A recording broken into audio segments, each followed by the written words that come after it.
Bonjour, c'est Dominique. Là, vous allez vous demander, mais qu'est-ce que c'est que ce fouillis? C'est que là, je vais commencer le 6e projet dans la série de la cascade de mini avec chute. Et puis là, ça, ce sont toutes les chutes que j'ai. Bon, ici, j'ai du noir. Toutes les chutes d'une collection que j'ai. Alors, j'avais fait le folio,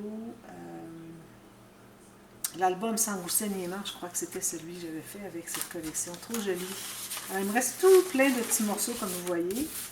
En plus, j'avais un bloc 15-15, alors il me reste quelques feuilles à peu près complètes. Tout ça, trop joli les papiers. Il a été très populaire cet album-là. Plusieurs personnes voulaient se le procurer. Regardez, puis c'est tout imprimé des deux côtés en plus. On a un autre côté. Vous voyez, tout ça. Alors, c'était certain que je ne pouvais pas laisser me débarrasser de tout ça sans faire quelque chose avec. Alors, en plus, j'ai ça ici. Alors, j'ai un morceau ici qui me reste du bloc 30-30, un comme ceci, même chose ici. Alors, j'ai décidé que je ferais un folio avec ça. Alors, j'ai déjà fait le projet numéro 1 et 2, étaient des folios aussi. Mais j'ai quand même pas mal de papier, mais j'ai pas beaucoup de grands morceaux. Alors, tant qu'à faire un petit album tout petit, je préfère faire un folio un peu plus grand, moins épais qu'un album. Alors, je pense que ça va être bien intéressant. Puis j'ai des cartes aussi.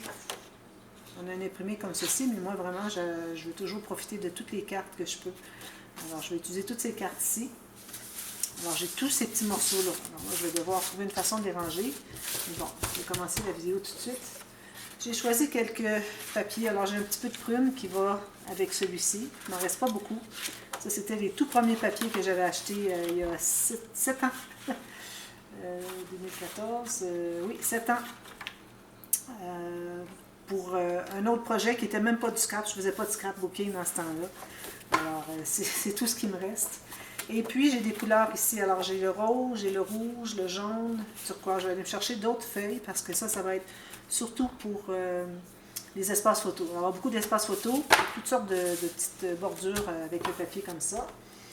Et puis, je vais utiliser du papier cartonné, 110 livres, comme vous voyez, très épais. 110 livres ou 300 grammes pour faire le folio parce que j'aime bien quand je fais des folios qui ne sont pas en cartonnette, d'avoir quelque chose de bien rigide. Avec le matage des deux côtés, avec la colle liquide que j'applique pour coller les morceaux, ça ajoute aussi encore de la rigidité. Alors ça fait quelque chose de bien, bien intéressant, sans avoir l'épaisseur qui est embêtante parfois de la cartonnette 1 mm. Alors j'ai mes morceaux ici. Alors là, je me demandais est-ce que je devrais faire toute la hauteur. Je n'ai pas encore décidé. Alors moi, j'ai des feuilles de 21,6 par 28. Alors si vous avez du A4, vous avez 21 par 29 et demi, je crois, 29. Alors peut-être que je ne prendrai pas au complet. Je vais peut-être dépasser un peu le 15 cm. Alors peut-être 16, 17, 18. Question de pouvoir mettre des photos 10 par 15 dans ce sens-là. Et puis, pour la largeur, alors encore là, question d'avoir de l'espace pour mettre des photos intéressantes. Alors, je vais aller probablement à 14 cm pour la largeur. Alors, j'ai les lignes de pliure que j'ai déjà calculées. Alors, ici, pour le folio, ça, c'est la base du folio, OK? Alors, ici, j'ai calculé 1 pouce ou 2,5 cm pour le gousset principal, alors la tranche principale. Ensuite, j'ai 14 cm pour... excusez, il faut que je la garde.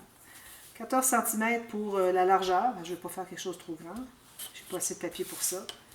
Ensuite, pour ce qui est du gousset secondaire, alors comme j'avais expliqué la dernière fois, c'est la même chose. Alors, vous prenez la mesure que vous avez ici. Alors, 1 pouce ou 2,5 cm. Alors, vous calculez la moitié et vous enlevez environ 1 mm. Okay? Ça, c'est si vous voulez mettre des aimants. Si vous ne voulez pas mettre d'aimants, ce n'est pas nécessaire d'enlever le 1 mm. Alors, moi, je crois que je vais faire différent que de faire avec des aimants comme les autres j'ai fait. Alors, je vais aller à 1,25 cm pour la tranche secondaire. Alors, 2,5 cm, 1,25 ou si vous avez 1 pouce, ici c'est 1 demi-pouce pour la tranche secondaire. Ici, je garde ça comme rabat. Alors, je fais les lignes de pliure pour ça. Là, il faut que je décide de quelle hauteur, mais je crois que je vais y aller avec la hauteur que je vous ai dit.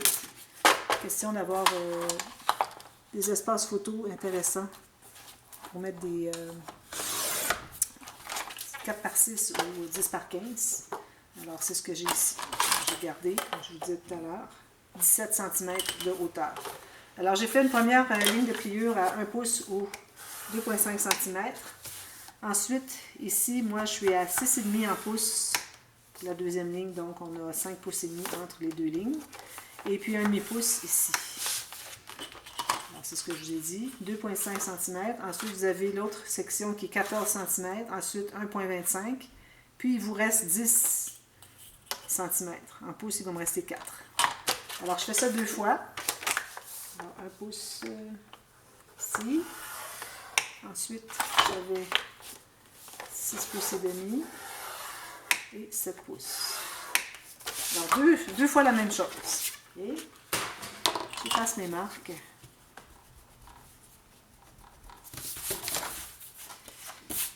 Alors là, on va tout plier ça. On va commencer juste par la tranche principale pour avoir le rabat des autres. Alors, c'est beaucoup plus facile à travailler. Alors là, vous allez biseauter celui qui va se trouver être à l'intérieur. Un des deux, choisissez. Ils sont la même chose de toute façon. Et puis, je ne biseaute pas tout à fait jusqu'à la fin. Je me suis gardé environ 1 mm pas biseauté pour que je puisse...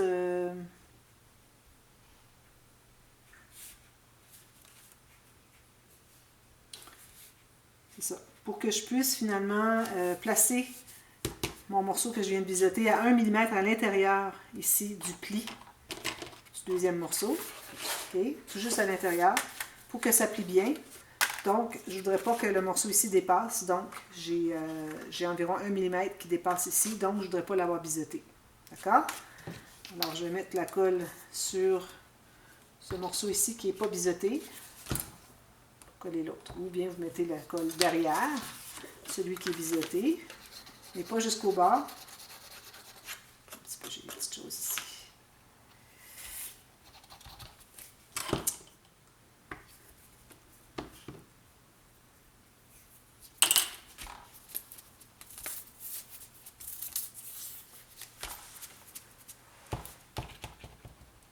Alors la colle, pas tout à fait jusqu'au bord.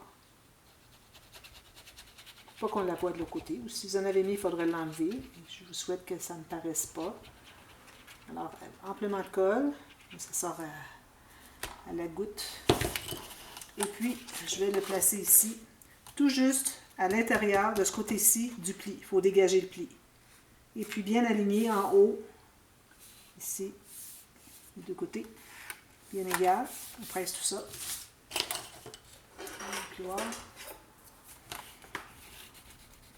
Ça. Ensuite, on va pouvoir plier les autres plis qu'on a ici. Une chose ici. Alors, je n'arrondis pas mes coins tout de suite. J'attends de savoir qu'est-ce que je vais faire. Peut-être à rajouter des rabats, je ne sais pas. Alors, ça donne ça, tout simplement.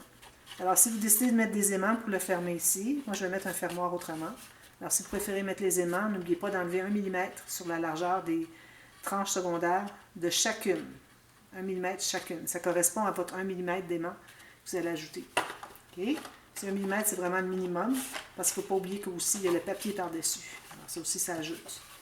Alors, ça, c'est notre base. Alors, ensuite, on va ajouter des rabats. Alors, moi, je l'ai fait, cette largeur-là, cette épaisseur-là, parce que je vais faire un pop-up dans chaque fond. Okay? Alors, je vais mettre juste quelques rabats, pas beaucoup. Alors, je vais me couper peut-être d'autres feuilles qui sont exactement à la même hauteur. Comme ça. Moi, ici, j'en ai deux. C'est épais, hein? Alors, je vais me couper 2 feuilles ici. Je ne ferai peut-être pas la même chose des deux côtés, comme j'ai fait les autres folios. Donc, j'avais fait ça simple, mais bon, question de faire différent un petit peu, je vais peut-être faire différemment. Alors ici, je vais prendre encore ma rainure. Alors, je me fais une bande de collage de 1 cm. Là, je vais devoir décider à quel endroit je vais l'installer. Alors, moi, je crois que je vais l'installer au fond ici. Okay. Oui, c'est ça. Je vais l'installer tout de suite. Alors, ça veut dire que je vais me garder, si je mets ma ligne de pliure ici, à l'intérieur du pli du fond ici. Alors, le fond, c'est entre les deux lignes de pliure des grandes surfaces. Alors, je vais me garder pour dégager un peu. Alors, je vais vérifier qu'est-ce que ça me donne comme largeur ici. Alors ici, je vais aller à l'intérieur du pli du fond ici, à droite. Alors, à l'intérieur à gauche et à l'intérieur à droite, c'est ce que ça vous donne comme largeur. Alors, je vais faire une ligne de pliure de ce côté-là.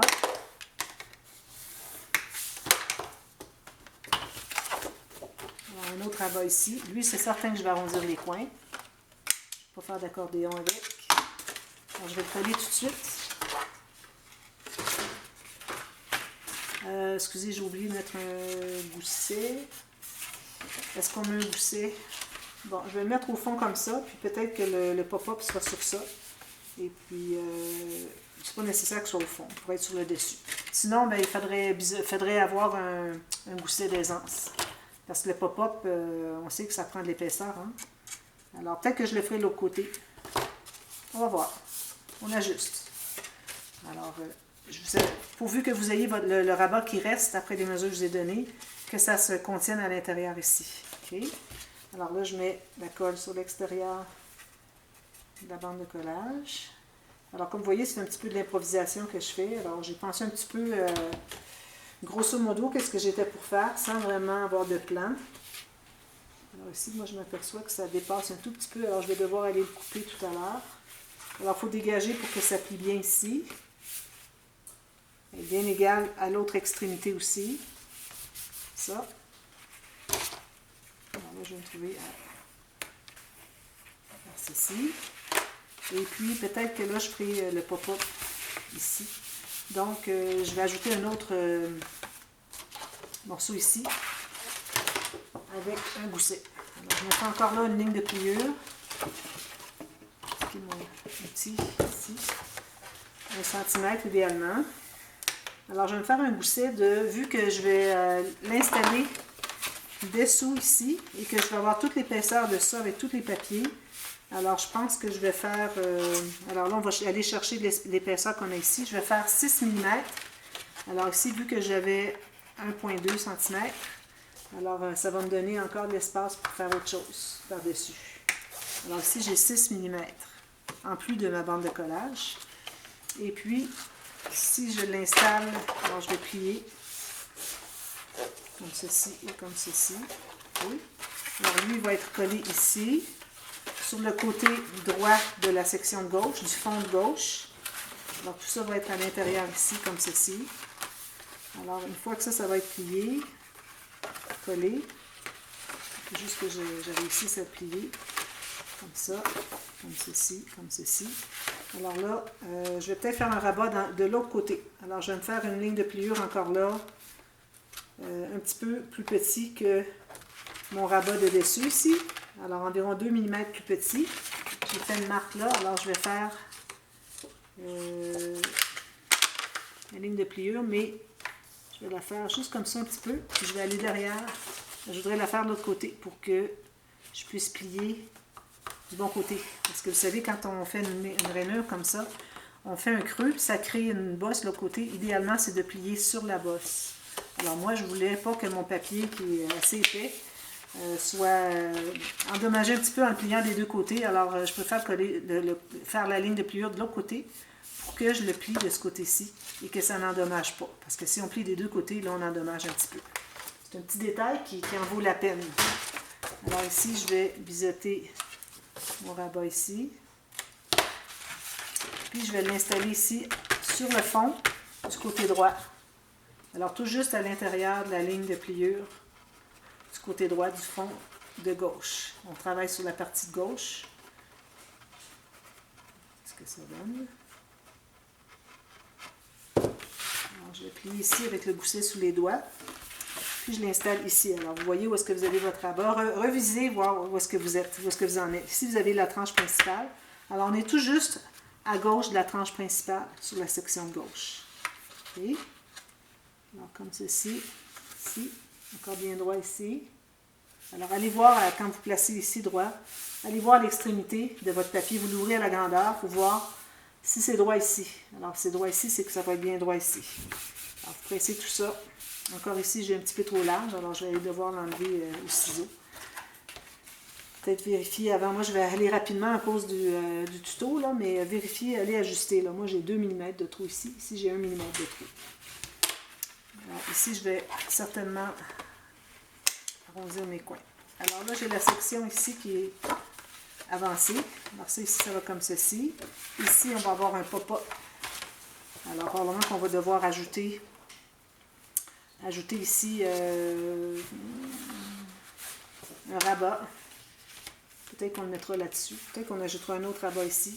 Parce qu'il faut qu'il y ait un rabat pour un pop-up. C'est quand on ouvre quelque chose. Et puis ici, on ne peut pas le mettre ici sur le côté parce qu'on a un gros gousset. Alors, si on veut que ça ouvre, alors on pourra ouvrir ici. Puis peut-être le pop-up pourrait être collé soit ici ou ici, comme vous voulez. Je crois que je vais le faire ici. C'est plus facile à travailler au fond que de travailler sur un rabat comme ça. Alors, je vais écrire ici pop-up. Alors ici, je vais devoir m'ajouter un autre rabat. Peut-être que je vais vous le faire tout de suite. Le rabat du pop-up. Alors lui, il ne faut pas qu'il y ait de gousset. Alors je vais calculer ma largeur encore. Ici. Alors je vais me faire une bande de collage. Et puis, je vais faire pleine largeur que le rabat qu'on a collé à gauche, ici. À gauche du fond de gauche. Okay. Alors je vais couper ça.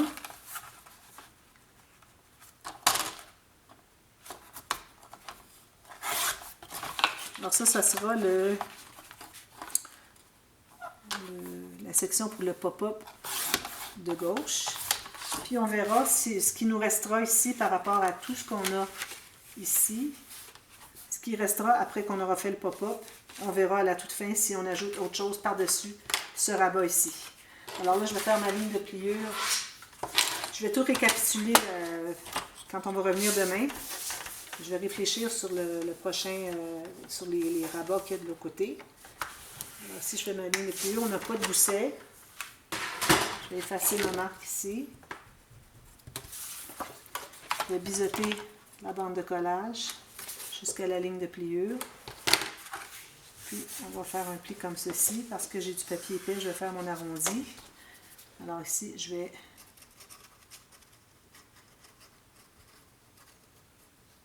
de la colle à l'extérieur de la bande de collage, ce rabat. Puis, on va le coller ici. Alors là, je vais effacer ma flèche.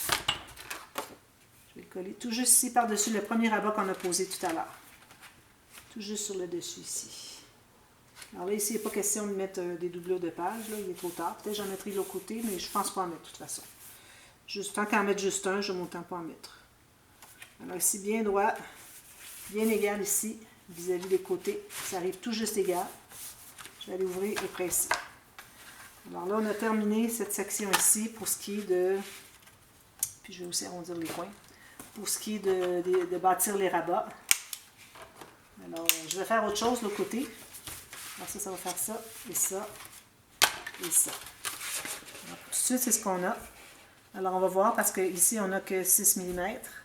Ici, on a 1.2, donc en haut de ça ici, on a 1.2 de possibilité d'ajouter des choses. Alors on verra, peut-être qu'on ajoutera un morceau ici, quelque chose. Peut-être une petite filière. Une filière, c'est bien parce qu'avec 2 enveloppes, 2, 3, ça pourrait combler l'espace qui reste. Peut-être ça ferait différent un petit peu. Alors voilà, alors je vais peut-être commencer à faire du matage ici. Je récapitule ça avec vous. Une fois que ça va être maté, vous allez mieux voir que juste voir toute la même couleur. Et puis je vous reviens, on va construire la section de droite. Et puis on va faire aussi le pop-up qui va être ici. OK? Alors je vous reviens avec ça dès demain. Puis on va faire aussi le petit rabat pour fermer tout ça avec un aimant ici, quelque chose de joli. Alors à demain, merci, bye bye.